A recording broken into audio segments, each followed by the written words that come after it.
Okay, now this is the first week of production, proper production here.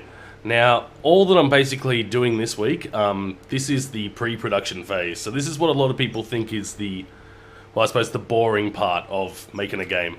This part is vital. Pre-production is absolutely vital. Even if you're just working by yourself, more so if you're working with multiple team members, this is absolutely vital. So, what I'm basically doing, well, pretty much this entire week, if not this month, basically, amongst other things, is I'm basically planning everything out. So, essentially, you can see here I've got a bit of a plot outline. I've even got, what have I got? I've got my Google Calendar open here when I was just planning everything out as well. This is really important. I've made a couple of games in the past without doing any sort of pre-production for it, and you can't manage your time properly. So basically, I'll show you what I've got here. Let's just pop that down. Okay, so over here I've got my, basically my sort of work board, essentially. So I'm working out when I will be doing each part of the production and trying to get an overall timeline for it. Now, this will change a lot as production goes further forward, but it is always good to try to budget your time out properly. So I'm trying to work out within each month exactly what it is I'm doing. So basically, as you can see here, being February, we're looking basically at the basic engine work, trying to work out the workflow, which is this, and a bit more like Google Calendar, that sort of thing. Trying to do basic plot outlines and that sort of thing, some concept art, basic level design, that sort of thing as well. I'll show you.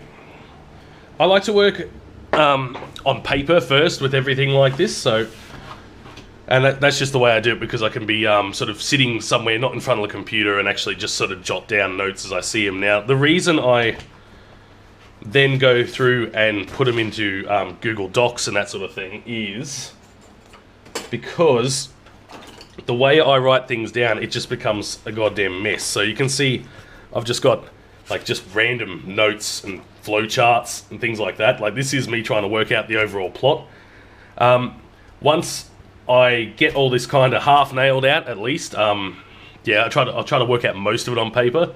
I then go through and transfer it through to, I like to do it in a spreadsheet, to be honest.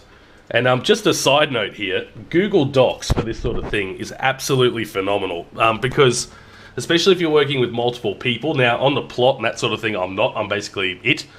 But if you're working with multiple people here, you can essentially all be working out of the same document or multiple documents. You can protect areas that you don't want other people to write over. You can leave comments. It's got like a comment tree and that sort of thing. This is phenomenal. And it's basically free to use. Now, so you don't have to, you don't even need to have like Microsoft Office or Open Office on your computer to actually work any of this sort of thing out.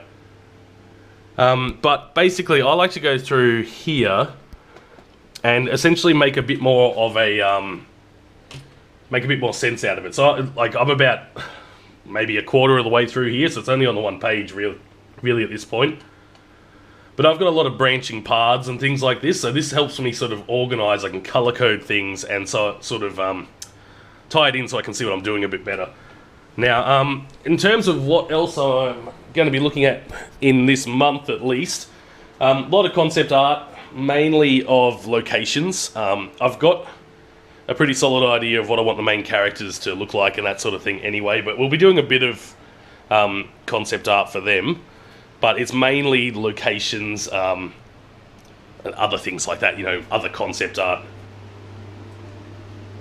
Now, I've got level design written out over there as well. Now, that's not so much actually designing the level, more as like planning the levels themselves and the actual layout and flow of the game. So, I'm also doing that on paper or on the, in spreadsheets and that sort of thing, more so than actually going through and building maps or anything at this point.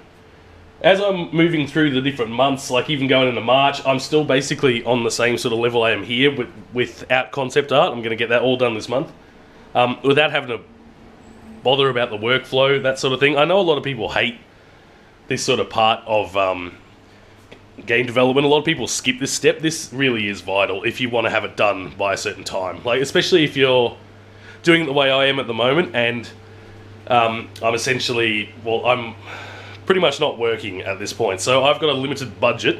I've got to sort of budget myself in and go, look, I've got enough money to do this for, you know, X number of months. I need to have this done by this point. So you really do need to, like, basically plan this out. Like, this is pretty vital for pretty much any game that you're doing, any project really. It's really helpful, but especially games, unless you're doing something like a little 48-hour jam or something like that. Obviously, this is basically just eating into that time you could be using to dev, doing your code and that sort of thing. But for, you know, like a larger project like this is absolutely vital. Like, for a bit of an idea, I did virtually none of this on Berserker Quest. Now that I kind of planned, I went, oh yeah, look, I'll have that finished in about 6 months or so. It took about 3 years to actually get that done. Now, a lot of that was because I was working full-time. I'd stop working on it for 4 months and then pick it up for a bit and then drop it. But the reason I did that, picked it up and dropped it, was because I didn't actually budget my time out properly for it. So I think this sort of thing is absolutely vital. Now, you don't need to have a whiteboard or anything like that, but even just writing this out on a piece of paper, doing it up in Google Calendar, it's amazing, and you can just move it around as you need to. Now, I will say this will change, but at least I can sort of see how far I'm falling behind or how quickly I'm catching up on other things, and try to adjust it and get my head around it a bit better. When you lay it out like this, it's a lot easier to see what you're doing. So that's about it for February, really. Basically just a lot of concept art and that sort of thing, a lot of planning, a lot of, like, frankly, not very exciting stuff to look at. It's spreadsheets, documents, that sort of thing. But I like this step. It's good. It lets me get my head around it a bit better. A lot of people don't like it, but I find this vital, basically. So, all right, see you guys next month, I suppose.